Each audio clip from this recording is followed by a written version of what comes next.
Hey everyone, welcome to the Peacefield Farm channel. Today I surpassed 100 hours on my B2601. So I'm going to tell you a little bit about what I like and what I don't like about this tractor.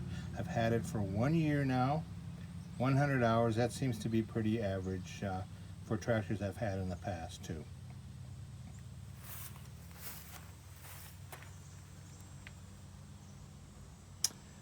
You can see I've got a third function valve there, which I use on the grapple. I really like the grapple.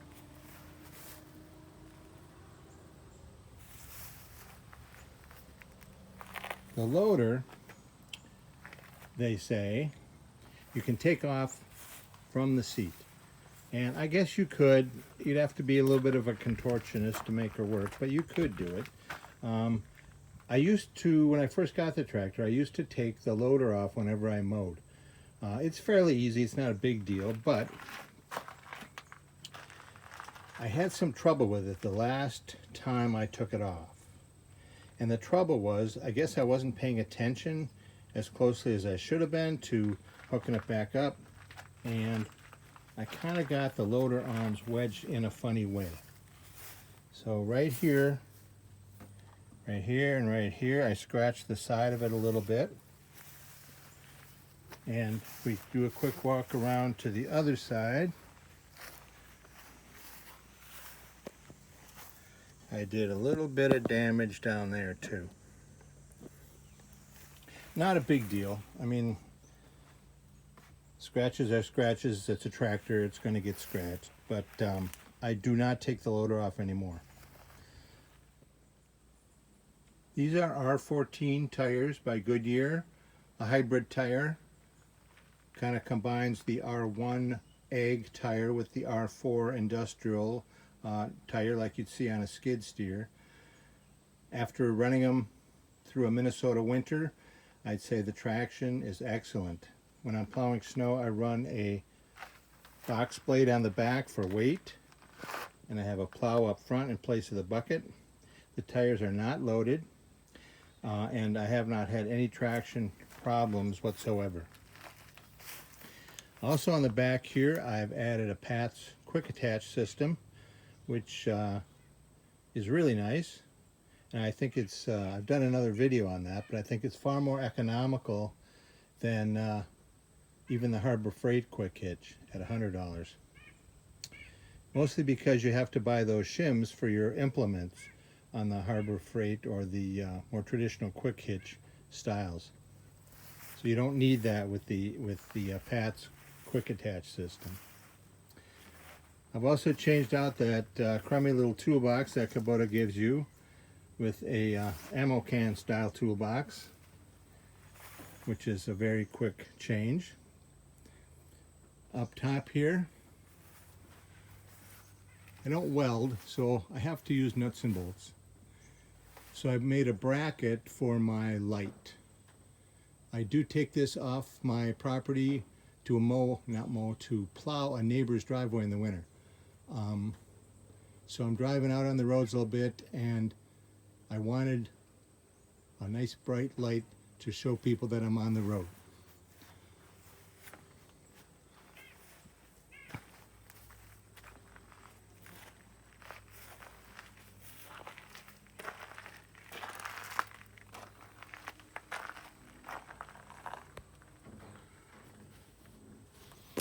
As you can see there, maybe you can't, there, 100 hours. Just by about a minute. I've got a 60-inch mower deck here, which is perfect for my use. It's got the drive over system. As you can see, there's a little ramp right there to drive over. I'm going to be modifying that into a better step in the next couple months, so I'll do a short video on that after I do that. I'm also going to add right here, I'm going to add a handle for me because you know, I'm not getting any younger, and it sure would be a lot easier to get up and down off this tractor if I had a handle there and a better step right there. So I'm going to make that happen. Here's my bucket, which is not attached to the tractor right now, but what I wanted to point out here was that I have a couple of skid plates. I forgot the name of them, but I'll put it in a link in the video. But what that allows you to do is to run along the surface of the ground without having the lower edge of the bucket engage with the ground. I've tried and did not successfully come up with a bucket level indicator for this tractor. Kubota makes factory ones for other models of tractor, but not the B2601. So I got these skid shoes instead. I'm still not real good at determining whether that bucket is level or not, but I'm getting better at it as time goes on.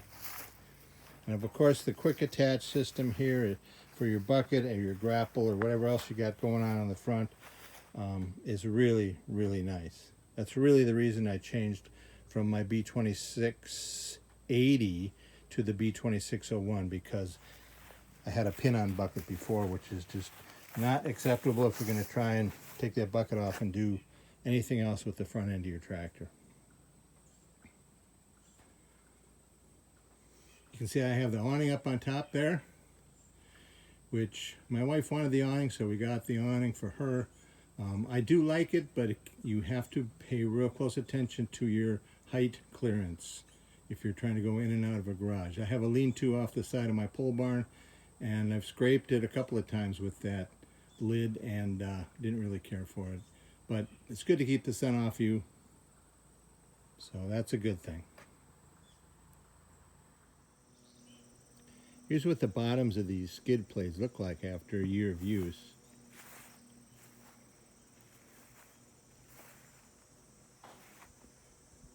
Most of the red paint is worn off of them, which is understandable, but very useful as they keep your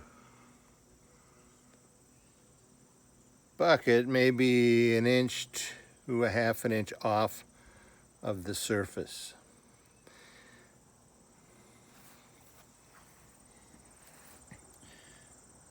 They also have these movable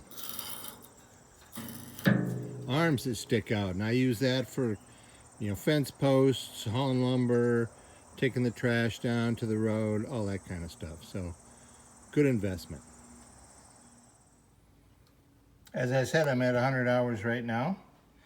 So if you look under the 100 hours column, there's really very little that needs to be done. Greasing is important. That's about it on this page. Of important things anyway. Fuel filter is important, I'll check that. Nothing really needs to be replaced, it's just checking a few things, which is just fine. There'll be a lot more intensive maintenance at the 200-hour check, which will be probably next summer, since I'm running about 100 hours a year. There's one thing I don't like about my Kubota tractor, and that is right down here. Left side, parking brake.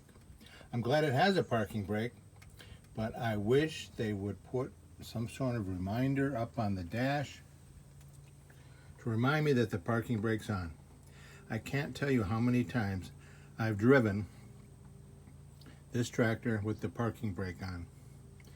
I just can't seem to remember to take it off. But I'm getting better, I'm learning. So after 1 year of ownership and 100 hours of use, I gotta say I just love this tractor. I can't imagine life around here without it. It does everything I need it to do. It's reliable, dependable, not hard on fuel. It's perfect for my needs. So if you're having any thoughts about a B2601, I would highly recommend it.